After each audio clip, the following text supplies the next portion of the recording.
Jesus olhou para ele com amor, e disse: falta mais uma coisa para você fazer. Vá, venda tudo o que tem e dê dinheiro aos pobres, e assim você terá riqueza no céu. Depois venha e me siga. Quando o jovem, ouviu isso, fechou a cara, porque era muito rico, e foi embora triste. Jesus então olhou para os seus discípulos que estavam em volta dele e disse: como é difícil os ricos entrarem no reino de Deus. Quando ouviram isso, os discípulos ficaram espantados, mas Jesus continuou: meus filhos, como é difícil entrar no reino de Deus. É mais fácil um rico entrar no reino de Deus do que um camelo passar pelo fundo de uma agulha. Quando ouviram isso, os discípulos ficaram espantadíssimos e perguntavam uns aos outros: então, quem é que pode se salvar? Jesus olhou para eles e disse: para os seres humanos isto não é possível, mas para Deus tudo é possível. É sobre isso que nós vamos falar hoje. Imagino que enquanto eu lia, você imaginou a história, né? Um jovem que quer aproveitar a passagem de Jesus naquela localidade, sai correndo, igual um louco, passa na frente de Jesus, tenta passar na frente de Jesus, consegue chegar na frente de Jesus, se ajoelha e simplesmente pergunta: o que eu preciso fazer mais para ter salvação? Os nossos jovens estão acostumados.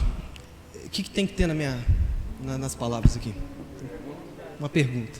Sempre brinco com eles, tem que ter uma pergunta. Tem que ter um objetivo isso aqui para a gente tentar responder isso no final. Eu quero deixar uma pergunta para vocês, pensar nela. Existe algo à frente de Deus em sua vida? Existe algo à frente de Deus em sua vida, em minha vida, em nossa vida? A resposta até pode parecer fácil, mas tente imaginar viver sem essa coisa, pessoa, não sei. Tente imaginar. Talvez aí você comece a entender um pouquinho mais a profundidade da pergunta. Eu quero que você pense nisso.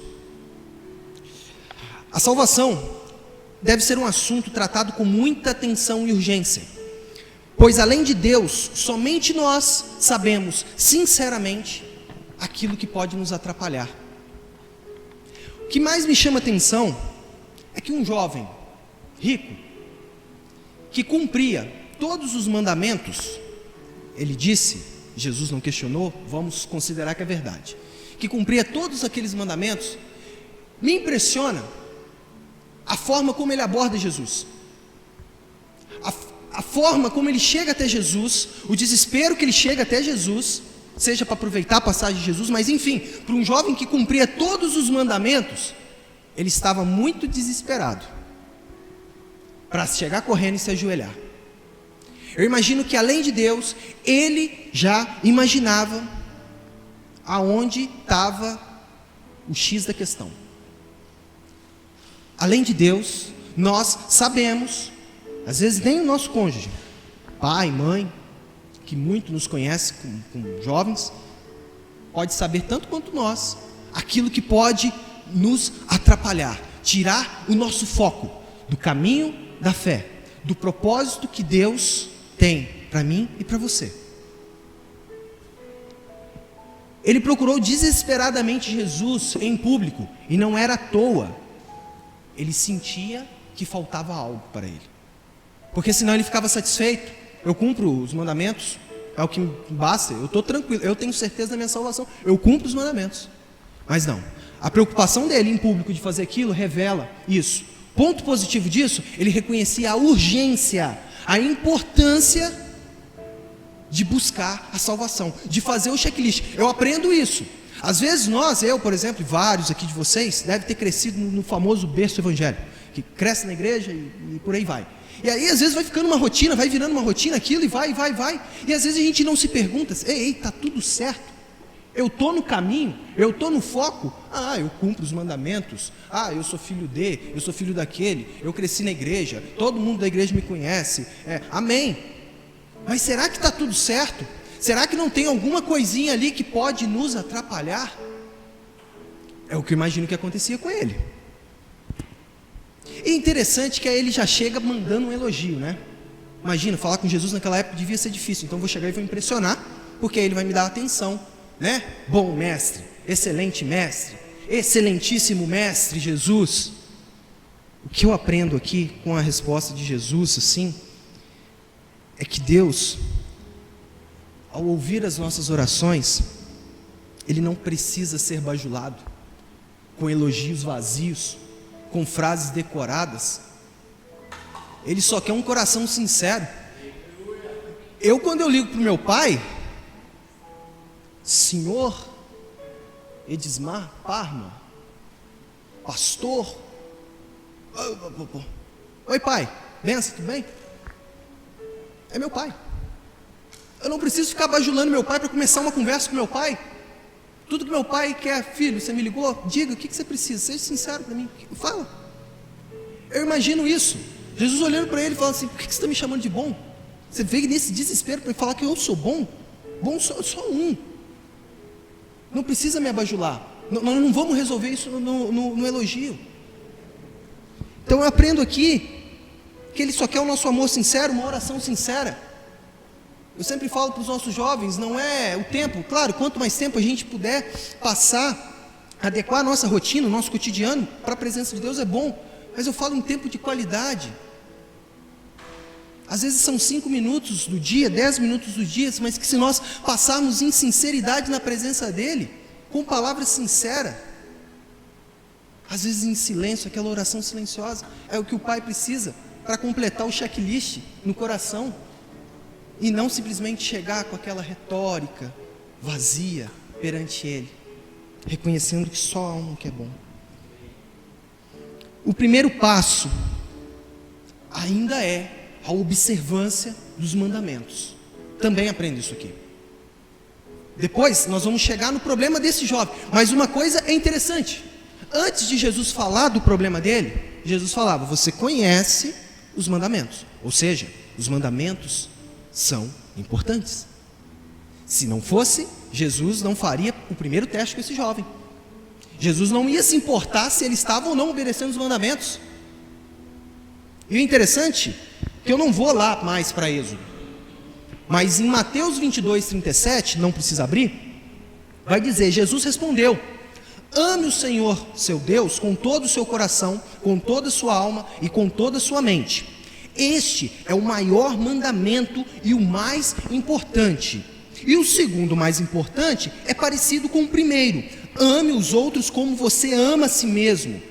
Toda a lei de Moisés e os ensinamentos dos profetas se basearam e se baseiam nesses dois. Está escrito. Então, eu não posso pular e passar para o problema do jovem rico, para o nosso problema, sem antes reforçar que é sim importante amarmos a Deus acima de todas as coisas e amarmos o nosso próximo como nós amamos a nós mesmos, porque isso se baseia para todos os outros mandamentos que estão lá na época da lei. E precisamos sim começar pelo começo, observar o princípio, observarmos os fundamentos. Volto a dizer, o Congresso Estadual foi algo que marcou muito, e lá o Leandro Vieira falava de problemas de fundamento. Se uma construção falha no fundamento, nada mais para cima presta. Pode ser bonito, pode usar o melhor material, uma hora está sujeito a ruir.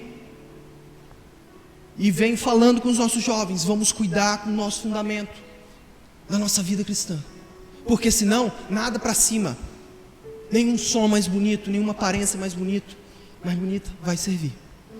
E eu aprendo aqui Jesus chamando a atenção para os fundamentos, chamando a atenção para o início, chamando a atenção para o começo. É necessário respeitar mandamentos. Às vezes, os tempos mudaram. Eu cresci em escola bíblica dominical aprendendo os mandamentos. Claro que não é o decorar, mas a gente aprende os mandamentos. Aquilo vai: Renan, mas aqui ninguém mata. Que bom. Mas às vezes não é no matar, às vezes é numa mentirinha, às vezes é numa coisinha, às vezes é num pensamento. Temos que estar atento a amar a Deus acima de todas as coisas e o nosso próximo como a nós mesmos. Eu vou pular porque não é o foco da mensagem, mas como é difícil amar o nosso próximo como nós amamos a nós mesmos. É muito fácil falar, uma frase bonita de se falar. Agora, na prática, precisamos buscar esse segundo principalmente. Eu posso amar o meu próximo, mas como eu me amo? Esse é o objetivo. É esse o objetivo a ser alcançado, exigido pelo mestre.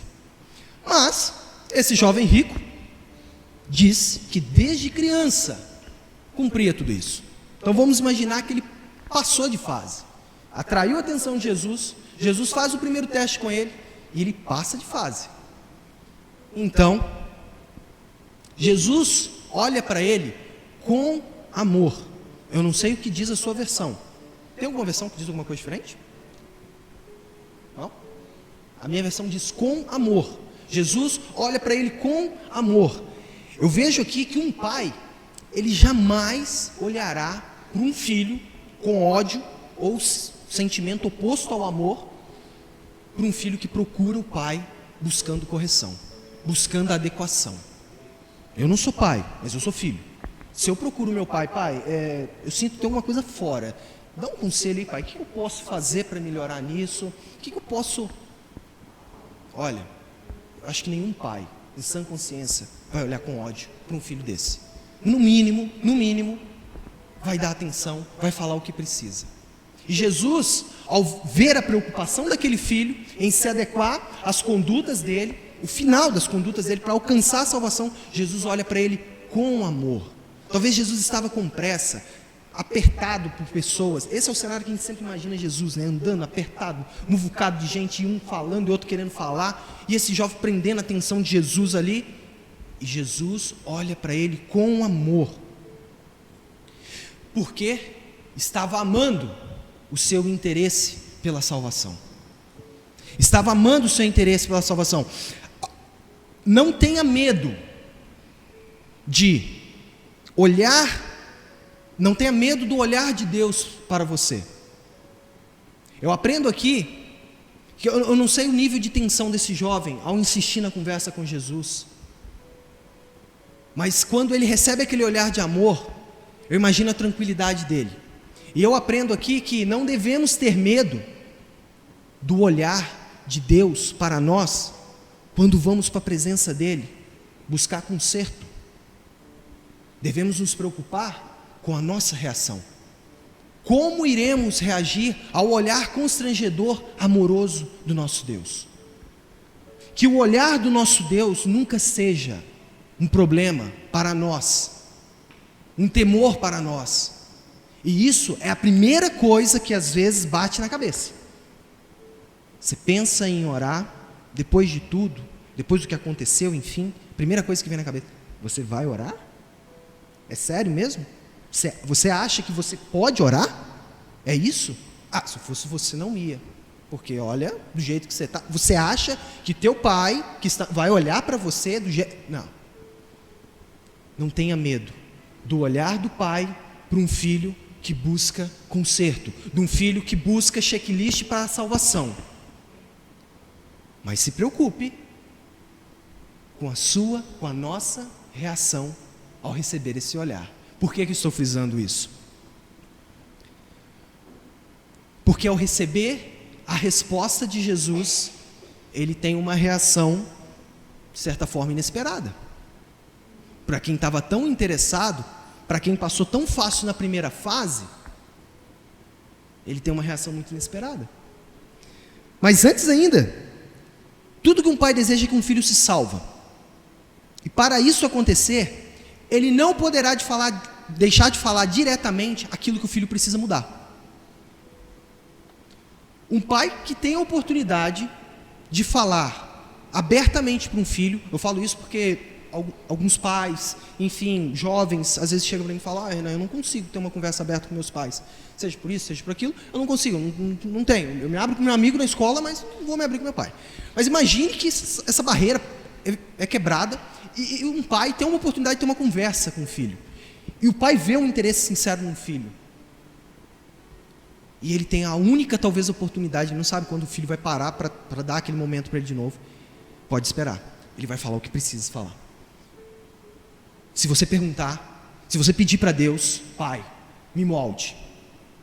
Analogia do vaso: pai, aqui está um vaso, talvez esteja trincado, talvez está amassado, pai, não sei, se dá para remendar, se quer remendar, quer fazer de novo, mas estou aqui nas tuas mãos, Pai, fala, vai, faz.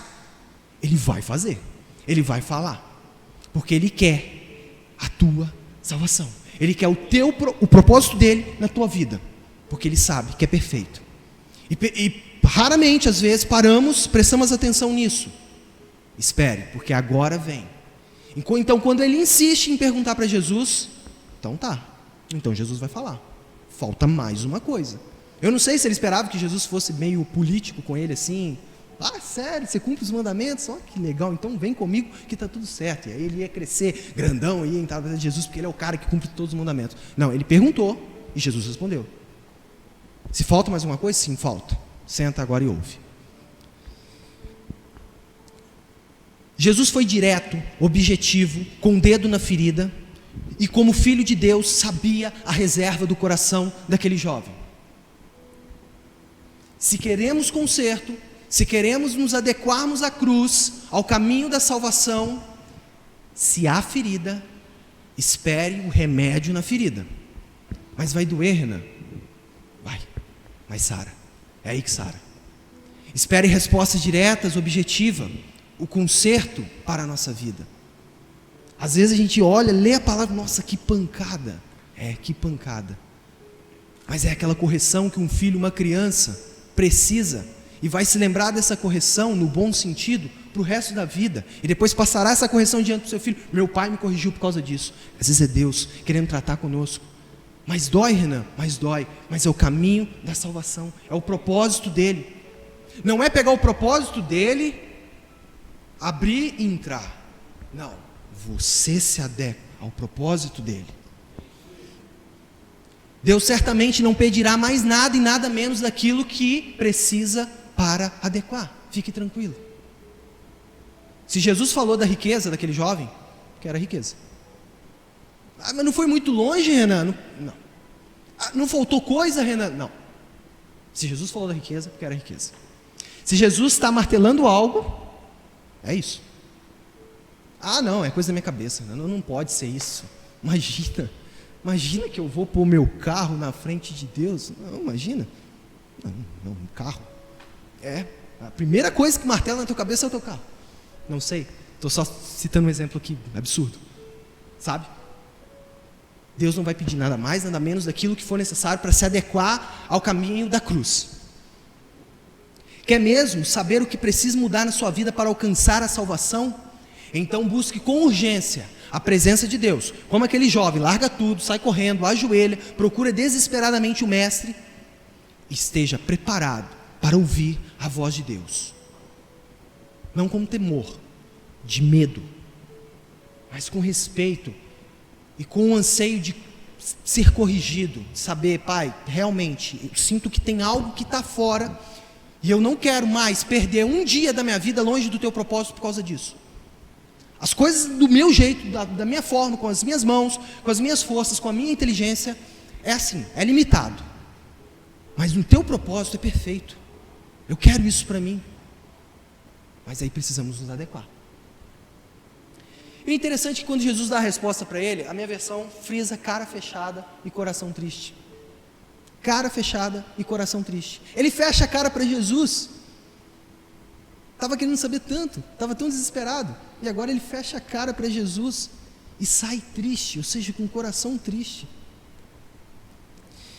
Cara fechada e tristeza perante Deus, em oração, em um culto, no imersão, no inflame, só revela para hoje, aqui nesse contexto nosso, uma coisa: um coração cheio de reservas, um coração que guarda as coisas. Por isso que quando nós chegamos na presença de Deus, cara fechada, coração triste, o que está te prendendo? O que tem de reserva nesse coração para continuar com cara fechado e coração triste na presença de Deus? Aquilo que está te prendendo, aquilo que está te preocupando, aquilo que está te entristecendo, talvez seja a riqueza que está te prendendo. Por isso que eu falei, a pergunta lá em cima é óbvia, mas ela é real.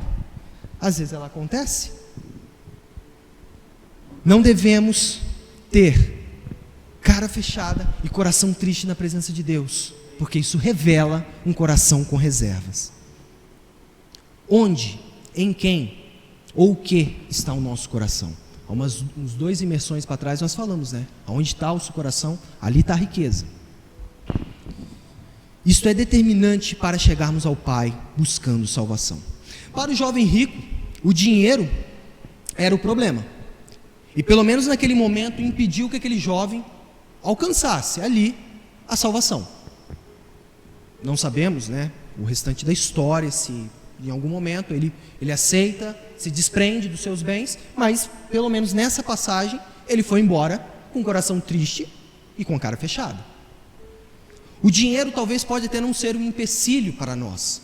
Por isso que eu falei no início, não ouça essa mensagem pensando no dinheiro, senão você vai olhar para mim e falar assim: Renan, quem me dera quem me dera se a minha conta bancária estivesse cheia para dividir meu coração. Brincadeira. Você vai falar: Renan, o dinheiro não é o problema para mim, então essa passagem não é para mim, eu não tenho problema com dinheiro. Queria eu, Renan, ter uma conta cheia agora para ficar preocupada com ela. Não, não é isso. Pense em outras riquezas que dividam teu coração, que dividam a tua atenção. Para aquele jovem rico era riqueza. E é de se esperar. Às vezes a gente convive com algumas pessoas que têm mesmo um pouco mais, a gente vê a preocupação. Uma vírgula que muda de lugar, às vezes já é motivo de depressão. Pessoas que são, sim, trabalham para isso e mente focada nisso. Sim, o dinheiro mesmo, a riqueza, produz isso nas pessoas. Mas aqui, até para trazer essa mensagem para vocês, para falar comigo, eu pensei em mais, riquezas maiores que podem nos atrapalhar. Para fechar, a salvação não vem por obras humanas, mas é um presente, e como um presente gratuito, de Deus, e somente por Ele é possível. Porque aí, os discípulos entraram num pane. O pessoal do sistema ali vai falar bugou o sistema. Porque os discípulos começam a ouvir do próprio Jesus sobre a dificuldade de salvação. Imagina, como se você estivesse numa sala de aula e o teu professor olhasse para o quadro e começasse a falar: é muito difícil entender isso. Eu não sei se vocês vão entender isso. É muito difícil entender isso. Vamos embora, porque é muito difícil entender isso. Aí você olha: pera, se o próprio professor está falando que isso aqui é difícil, eu vou embora dessa aula. E aí os discípulos começam a ver Jesus repetir por 2 vezes sobre a dificuldade da salvação. Numa vez ele fala do rico, e numa outra vez ele repete falando geral. É muito difícil alcançar a salvação. E aí os discípulos entram em desespero: meu Deus, a gente está com ele nesse tempo e tá ruim para ele, está ruim para nós, então nem se fala, imagina. E aí vem algo muito interessante que eu quero linkar com vocês, aí sim pode abrir, Efésios 2:8, que vai falar sobre a salvação. Reforçar que a salvação não é por obras humanas, não é por prática, não é por merecimento, não é porque doou tudo que tem para os pobres. Mas Renan, você não falou agora que o problema daquele jovem era esse? Para aquele jovem era esse. Para aquele jovem era esse. Efésios 2:8 vai dizer: pois, pela graça de Deus, vocês são salvos, por meio da fé. Isto não vem de vós, mas é um presente dado por Deus. A salvação não é um resultado do esforço de vocês, portanto, ninguém pode se orgulhar de tê-la. Olha que interessante. A salvação é por meio da fé. Então a primeira coisa, fé, é o caminho, é o segredo, é a chave, é a senha, é o caminho no mapa, faça a analogia que você quiser, mas é a fé que vai te levar à salvação. Isso não vem de vocês, não vem de nós. A salvação não vem por nós, mas é um presente de Deus, através do seu Filho que morreu na cruz para nos salvar. A salvação não é resultado do esforço. Então não é vender tudo que tem e dar para os pobres hoje, não é vender tudo que tem, até trazer para a igreja. O pastor vai até ficar feliz, vai ajudar sim, porque essa obra aqui é mantida com recurso financeiro. Estava falando ali para o pastor das obras, trocou telhado, está pintando, tem andaime lá. Tudo isso a pastora Jocely aqui faz com dinheiro. Então, se você vender tudo que você tem e trazer para a igreja, vai ajudar demais. Vai. Mas salvação, a pastora Jocely não vai te garantir com isso. Porque não é por esforço. Eu não faço boas obras para ser salvo. Eu faço boas obras por ser salvo. Eu sempre brinco que a língua portuguesa permite esses trocadilhos. Não para ser, mas por ser. Eu não faço para alcançar algo. Por ter sido alcançado pela graça, por ter fé, eu faço tal coisa. Mas se eu não fizer tal coisa, Renan, isso afeta... Não, nós faremos.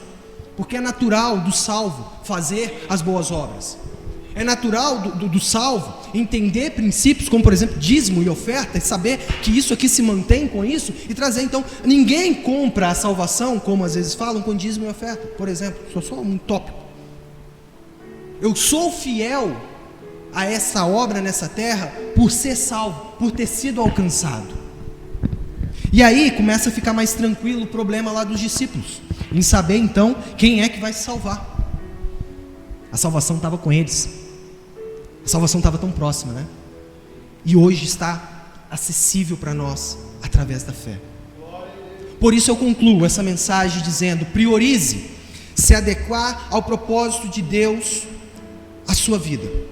Busque a Deus no que for preciso para isso, mas esteja pronto para a resposta, para o diagnóstico do coração, no que Deus quer que nós mudemos. Pois, se vai custar a nossa salvação, e isso é, abalando a nossa fé, a graça já liberada pela cruz, se vai custar isso para nós, precisa ser resolvido, e já. E aí eu fecho com a urgência daquele jovem, correndo e se ajoelhando aos pés do mestre. Às vezes eu termino de rascunhar uma mensagem e penso assim: poxa, será que é isso mesmo? Será que eu concluo uma mensagem assim? Parece meio pesado. Mas se Deus quer nos trazer para perto e falar, se vai custar a sua salvação, se está te tirando do caminho da fé, da graça já dispensada para nós na cruz, é para já. Vem, vem. É o Imersão junto com o Inflame hoje. Essa é a tua oportunidade, é hoje. Vem. Não é hoje, é amanhã. Vem, vem. Porque não pode custar a nossa salvação.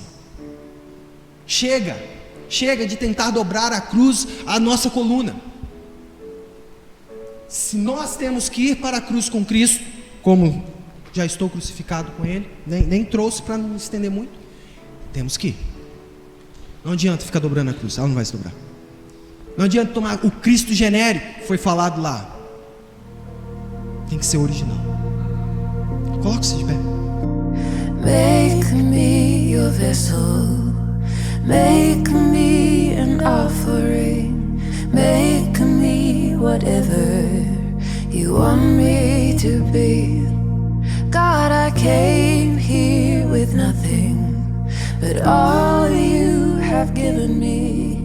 Jesus, bring new wine out